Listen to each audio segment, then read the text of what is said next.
দেশে নিত্যপণ্য এখন বিলাসী দ্রব্য মদ সিপিডির মূল্যস্ফীতি কমাতে না পারা সরকারের বড় ব্যর্থতা।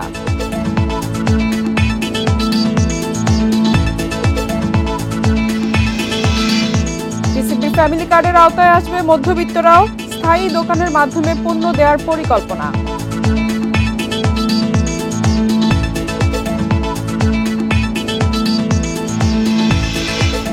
আগামী অর্থবছর সুদ পরিশোধে ব্যয় ১.৫ লাখ কোটি টাকার বেশি, শুধু দেশীয় ঋণের সুদে বরাদ্দ বাড়ছে ৩৩%।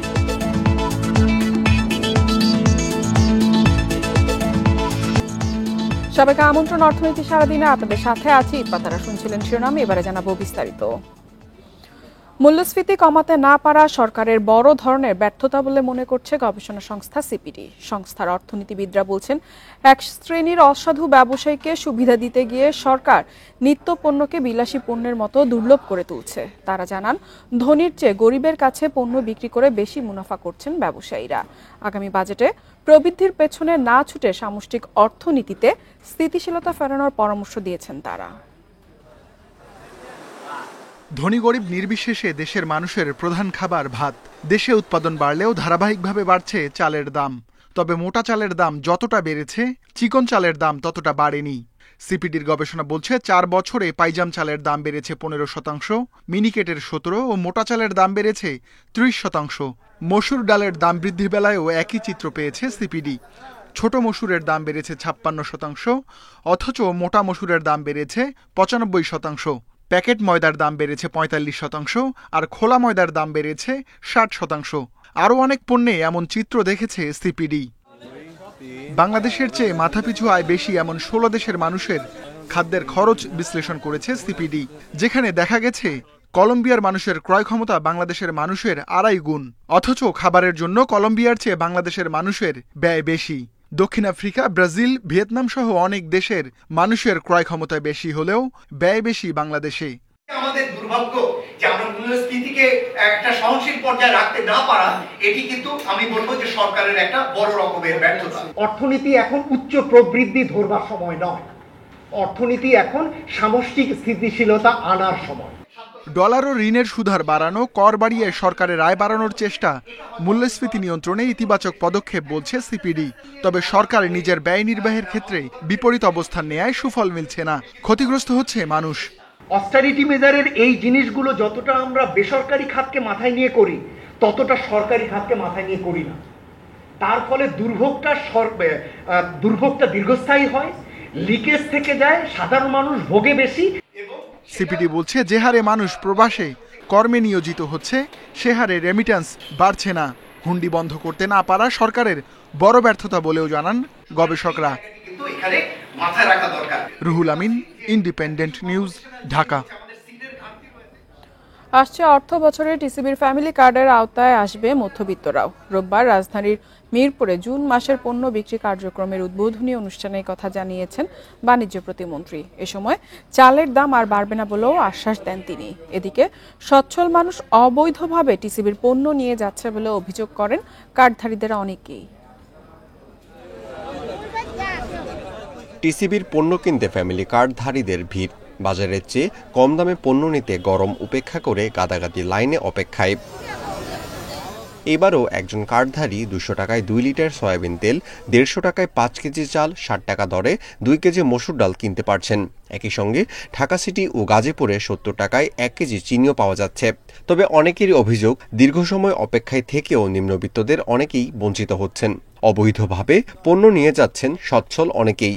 মাসে যেটা দেয় ওই সিরিয়াল অনুযায়ী যদি আর আসা না পড়ে, দেরি হয়, ওই বলে পণ্য শেষ, তখন আর পণ্যটা দেওয়া হয় না। মাল পাওয়া যায় কিন্তু নিতে অনেক ঝামেলা হয়, সময় স্থায়ী থাকে না।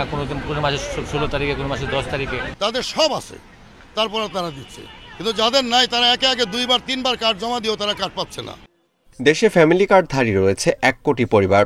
শিগগিরই মধ্যবিত্তদের মধ্যে ভর্তুকি মূল্যে পণ্য বিক্রি চালু করবে সরকার। জুন মাসের টিসিবির পণ্য বিক্রির কার্যক্রম উদ্বোধনে বাণিজ্য প্রতিমন্ত্রী জানান, এ লক্ষ্যে পণ্যের যোগান স্বাভাবিক রাখতে রাশিয়া সহ বিভিন্ন দেশের সাথে চুক্তি করা হচ্ছে। আমরা ওই দ্রব্যমূল্যের দামটাকে যেন নিয়ন্ত্রণে রাখতে পারি, সেই জন্য আমরা আমাদের যে বাফার স্টক থাকবে সেইখানে যেন আমরা সাপ্লাই করতে পারি। এখন তো আমরা দিচ্ছি নিম্নবিত্ত, নিম্ন মধ্যবিত্ত, মধ্যবিত্তের জন্য জানি আমরা ন্যায্য মূল্যে আমরা পণ্যের সরবরাহ করতে পারি। আমাদের সেই পরিকল্পনা আগামীতে আছে, যেখানে আপনারাও এই সুবিধাভোগী হিসাবে এই ন্যায্য মূল্যের দোকানগুলি থেকে আপনারা পণ্য সংগ্রহ করতে পারবেন। নিত্যপণ্যের বাজার নিয়ন্ত্রণে সরকারের উদ্যোগের কথা জানিয়ে তিনি বলেন, চালের দাম নিয়ন্ত্রণে রাখতে কাজ করছে সরকার। বাজারে চাহিদাটা কিছুটা হলেও পূরণ করে। Amirul Islam, independent news, Dhaka. এবার আসন্ন বাজেটের খবর।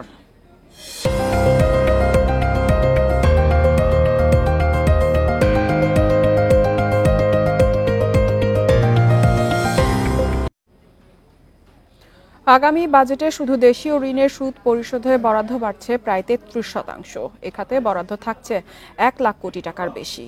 আর দেশি বিদেশি ঋণের সুদ পরিশোধে আগামী অর্থবছর সরকারের ব্যয় হবে 1,29,000 কোটি টাকার মতো।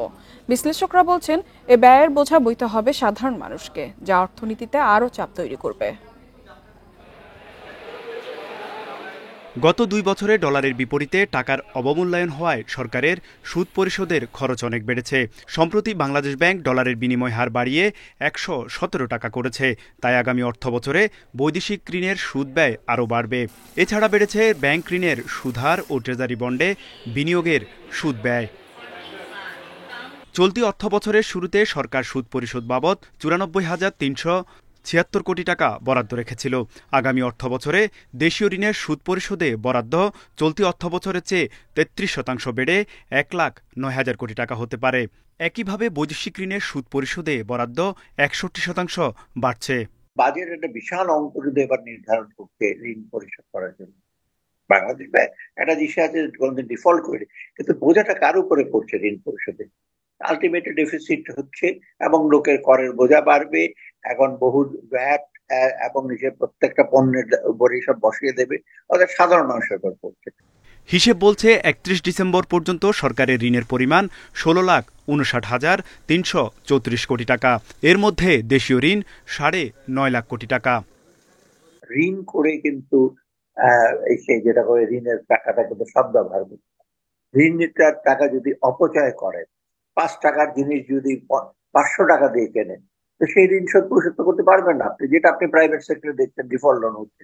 এখন আরো বেশি বিদেশ থেকে লোন যদি পার্টিকুলারলি নন কনসেশনাল লোন নেওয়া হয়, শর্ট টার্ম লোন নেওয়া হয়, সেগুলো গিয়ে আমার ডলারের পেমেন্ট অব্লিগেশন বাড়িয়ে ব্যালেন্স অফ পেমেন্টকে স্টেবিলাইজ করতে ডিফিকাল্ট করে ফেলবে। সেই জন্য আমাদের এই সার্বিক যে ফিসকাল পজিশন, সেটাকে মাথায় রেখে ডেট ম্যানেজমেন্ট স্ট্র্যাটেজি তৈরি করতে হবে।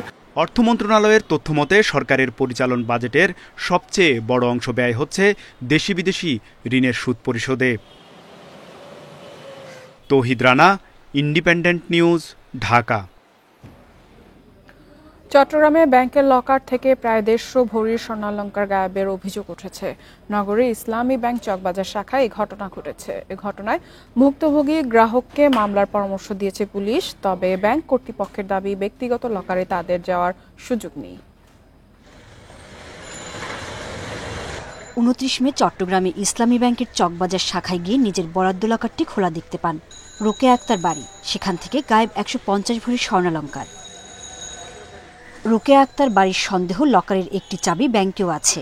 ব্যাংকের কর্মীদের কেউ স্বর্ণালংকার সরিয়ে ফেলেছেন। লকার ইনচার্জ প্রথমে তো উনি ঢুকে বলতেছে, ম্যাডাম আপনার লকারের নাম্বার কত? আমি বলছি আমার লকার তো 44।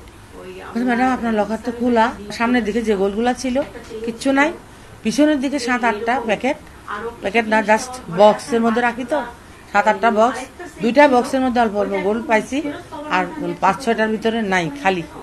ব্যাংক কর্তৃপক্ষ বলছে, যার লকার তিনি সেটি রক্ষণাবেক্ষণ করেন, অন্য কারো সেখানে যাওয়ার সুযোগ নেই। তবুও বিষয়টি তদন্ত করছেন তারা। 300 ভরি স্বর্ণালংকার ছিল এবং 150 ভরি উনি স্বর্ণালংকার মিসম্যাচ পাচ্ছেন না। এবার আমরা তাৎক্ষণিকভাবে ক্লায়েন্টকে বলেছি যে এই ক্ষেত্রে আমাদের কোনো কিছু করার নেই, আপনি লকার আপনি চাবি খুলেন, আপনি বন্ধ করেন। মৌখিকভাবে অভিযোগ করেছেন, আমরা বলছি যে আশ্বস্ত করছি যে আমরা আমাদের দিকটা আমাদের কোনো লুপহোল আছে কিনা আমরা খতিয়ে দেখব। এরই মধ্যে ঘটনাস্থল পরিদর্শন করেছে পুলিশ। মামলা করার পরামর্শ দেওয়া হয়েছে অভিযোগকারীকে। উনি ওখানে লকারে স্বর্ণ রাখছিল, পরে এপ্রিলে উনি একবার গিয়েছিল, এখন মে শেষে উনি গিয়ে দেখে যে লকারটা খোলা। আমি গিয়েছিলাম, আমি গিয়ে ব্যাংকের লোকজনকে জিজ্ঞাসা করেছি, ওরা বলছে হ্যাঁ লকার খোলা হয়েছে। ভুক্তভোগী গ্রাহকের খোয়া যাওয়া স্বর্ণের মূল্য প্রায় 1.5 কোটি টাকা। Independent news. আদালতে লোহার খাঁচায় আসামিদের রাখা অপমানজনক বলে মন্তব্য করেছেন নোবেলজয়ী অর্থনীতিবিদ ডক্টর মোহাম্মদ ইউনূস। অভিশপ্ত জীবনের চূড়ায় পৌঁছে গেছেন বলেই আসামি হিসেবে লোহার খাঁচায় ঢুকতে হয়েছে বলেও মন্তব্য করেছেন তিনি। রোববার দুপুরে গ্রামীণ টেলিকমের শ্রমিক কর্মচারীদের তহবিলের টাকা আত্মসাৎ ও পাচারের মামলায় ডক্টর মোহাম্মদ ইউনূসের বিরুদ্ধে অভিযোগ গঠনের শুনানি শেষে ক্ষুব্ধ প্রতিক্রিয়া জানিয়ে তিনি একথা বলেন। এদিকে অভিযোগ গঠনের বিষয়ে আদেশের জন্য আগামী 12 জুন দিন ধার্য করেছে আদালত। ওই দিন তাদের বিরুদ্ধে অভিযোগ গঠন হবে কি না তা জানা যাবে। দুপুরে ঢাকার বিশেষ জজ আদালত 4 এর বিচারক সৈয়দ আরাফাত হোসেনের আদালত এই আদেশ দেন। এর আগে গত 2 মে এ মামলায় ডক্টর মোহাম্মদ ইউনূসের আদালতে আত্মসমর্পণ করে জামিন আবেদন করলে আদালত তা মঞ্জুর করেন। এই প্রথম লোহার খাঁচায় কাঠগড়াতে দাঁড়াতে হলো, এটা একটা দেখার মতো দৃশ্য। এটা আমার জীবনের একটা স্মরণীয় ঘটনা যে লোহার খাঁচার ভেতরে দাঁড়িয়ে আছি আদালতের কাঠগড়ায়। এই অভিশপ্ত জীবনের একটা অংশ, সেটা অত্যন্ত অপমানজনক তো বটে। এটা তো বটে, এটা নিয়ে অপমান করার জন্যই এটা বানানো হয়েছে। এটাকে সম্মান দেওয়ার জন্য তো বানানো হয়নি, অপমানের চূড়ান্ত পর্যায়ে নিয়ে যাওয়ার জন্য এটা বানানো হয়েছে। লোহার খাঁচা কি উঠিয়ে দেওয়া উচিত? হ্যাঁ, অবশ্যই উঠিয়ে দেওয়া উচিত। ঘূর্ণিঝড় রিমালে প্রাথমিকভাবে 20 জেলায় 6,880 কোটি টাকার ক্ষতি হয়েছে। দুপুরে সচিবালয়ে ঘূর্ণিঝড় পরবর্তী আন্তঃ মন্ত্রণালয়ের সভা শেষে জানিয়েছেন দুর্যোগ ব্যবস্থাপনা ও ত্রাণ প্রতিমন্ত্রী মহিবুর রহমান।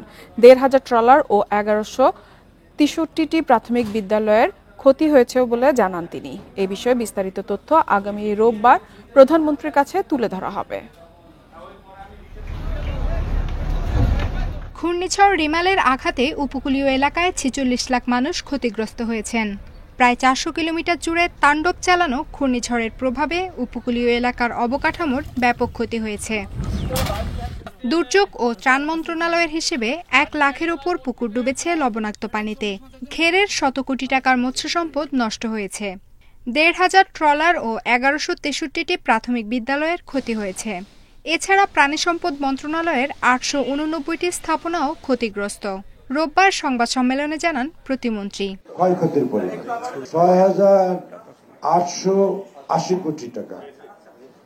এটা একটা হিসাব আমরা আমাদের মন্ত্রণালয়ে করেছি। ক্ষতিগ্রস্ত মানুষের কাছে আমরা ত্রাণ সাহায্য বিভিন্ন ধরনের পৌঁছে দিচ্ছি। ক্ষতিগ্রস্ত জেলাগুলোতে দুর্গতদের 5,75 লাখ নগদ টাকা এবং 550 মেট্রিক টন চালের পাশাপাশি শুকনো খাবার দেয়া হয়েছে।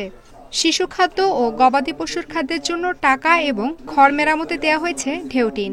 ক্ষতিগ্রস্তদের অনুকূলে 5,75,00,000 টাকা, 5,500 মেট্রিক টন চাল, 9,000 প্যাকেট শুকনো খাবার, 200 ব্যান্ডিল ঢেউটিন, গো খাদ্যের জন্য 2,45,00,000 টাকা, শিশু খাদ্যের ক্রয়ের জন্য 2,45,00,000 টাকা বিতরণ করা হয়েছে। সিলেট, সুনামগঞ্জ ও দিনাজপুরে বন্যা পরিস্থিতি মোকাবিলায় পর্যাপ্ত ব্যবস্থা নেওয়ার কথাও জানান দুর্যোগ প্রতিমন্ত্রী। আফসানা আফরোজ জুই, ইন্ডিপেন্ডেন্ট নিউজ, ঢাকা। শেয়ার বাজারে টেকসই উন্নয়ন ও গুণগত সম্প্রসারণে চট্টগ্রাম স্টক এক্সচেঞ্জে স্বল্প মেয়াদী ও দীর্ঘমেয়াদী কৌশল নেওয়ার আহ্বান জানিয়েছে চট্টগ্রাম স্টক এক্সচেঞ্জ। রোববার দুপুরে চট্টগ্রামে সিএসি সম্মেলন কক্ষে জাতীয় বাজেট বিষয়ক আলোচনায় এসব কথা জানান বক্তারা। তারা আরও বলেন, শক্তিশালী ও স্থিতিশীল অর্থনীতি তৈরিতে শেয়ার বাজারের ভূমিকা গুরুত্বপূর্ণ। আসন্ন বাজেটে বিনিয়োগকারীদের প্রণোদনা এবং কর অব্যাহতি সহ বিভিন্ন সুযোগ সুবিধা বাড়ানোর দাবি জানান বক্তারা। এতে শেয়ার বাজারে বিনিয়োগকারীদের সংখ্যা বাড়বে বলে আশা করছেন তারা। নতুন তালিকাভুক্ত কোম্পানির জন্য 2 থেকে 3 বছরের জন্য কর অব্যাহতি দেওয়ার আহ্বান জানান সিইসির কর্মকর্তারা। কার্যকর পুঁজিবাজার প্রতিষ্ঠার জন্য কর্পোরেট ও বন্ড মার্কেট চালু সহ পুঁজিবাজারে পণ্য বৈচিত্র্যকরণের উপরও জোর দেন বক্তারা।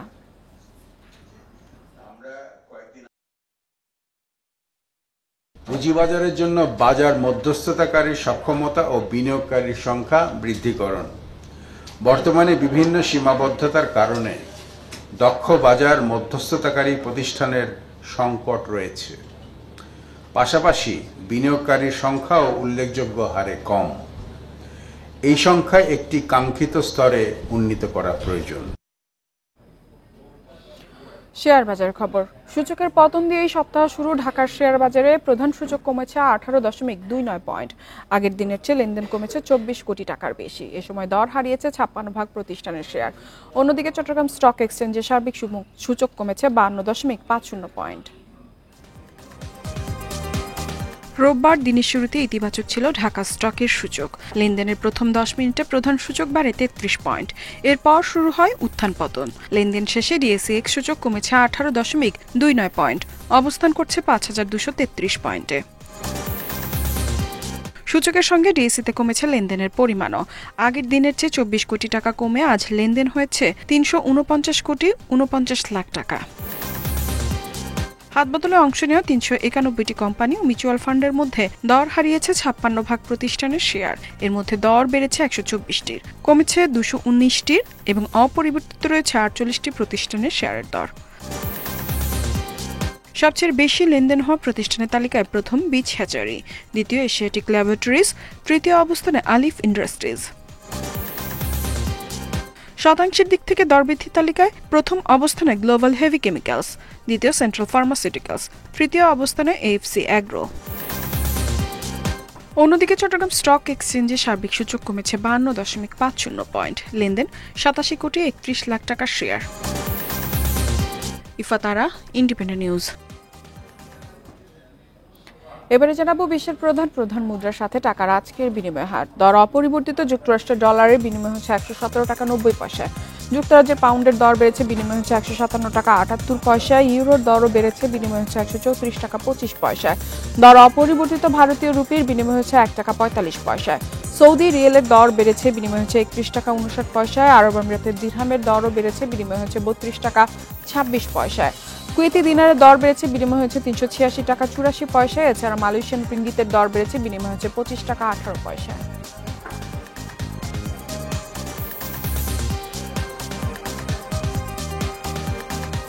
আর এই ছিল অর্থনীতি সারাদিনের আজকের আয়োজনে। ইন্ডিপেন্ডেন্ট টেলিভিশনের সব খবর আরও জানতে চোখ রাখুন ফেসবুক, ইউটিউব এবং এক্সে। আমন্ত্রণ আমাদের পরবর্তী সংবাদে।